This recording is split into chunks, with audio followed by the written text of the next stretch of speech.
और अब बात करते हैं बीएलए वर्सेस पाकिस्तान की, क्योंकि बीएलए ने फिर से एक बार ऐलान किया है कि वो पाकिस्तान को शमशान बनाकर रहेगा। कोहराम इस वक्त पाकिस्तान में मचा हुआ है और एक बार फिर से पाकिस्तान में आजाद बलूचिस्तान की मांग नारे बड़े जोर शोर से सुनाई दे रहे हैं।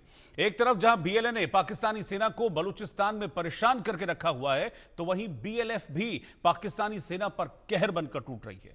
बताया जा रहा है कि बलूचिस्तान लिबरेशन फ्रंट यानी बीएलएफ ने सूबे के अलग अलग 3 इलाकों में बैक टू बैक 3 धमाके किए हैं।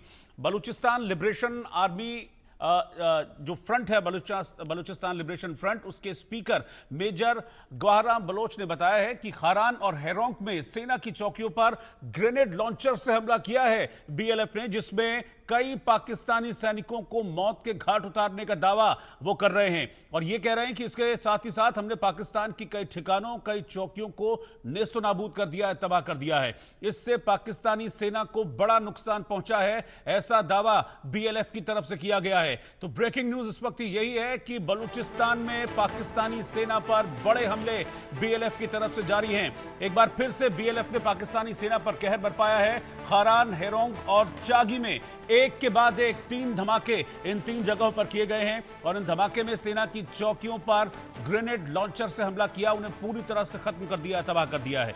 बीएलएफ के हमले में कई पाकिस्तानी सैनिक मारे गए हैं। इस बात की जानकारी खुद बीएलएफ की तरफ से दी गई है कि हमने पाकिस्तानी सेना के कई ठिकाने नेस्तनाबूद कर दिए हैं और यह पहला मौका नहीं है। इससे पहले भी बलूचिस्तान के कई शहर बीएलए के कब्जे में आ चुके हैं और कई इलाके ऐसे हैं जहां पर भीषण संघर्ष बीएलए और पाकिस्तानी सेना के बीच चल रहा है। लेकिन इस बीच 3 और जगह खारान, हैरोंक और चागी में अपने कब्जे का दावा बीएलएफ ने किया है और कहा है कि इन इलाकों में जो पाकिस्तानी चौकियां थी उनको हमने तबाह कर दिया है। ग्रेनेड लॉन्चर के जरिए इन चौकियों पर हमने अटैक किया, जिसके बाद पाकिस्तानी सैनिक जो यहां पर मौजूद थे वो मारे गए और जो बच गए वो इन चौकियों को छोड़कर भाग गए हैं। इस तरह का दावा बीएलएफ की तरफ से किया जा रहा है और एक बार फिर से उन्होंने कहा है कि हम आजाद बलूचिस्तान के नारे को लेकर, इस मांग को लेकर पूरी तरह से कायम हैं और जब तक बलूचिस्तान को आजादी नहीं मिलती है, पाकिस्तान को इसी तरीके से हम शमशान बनाते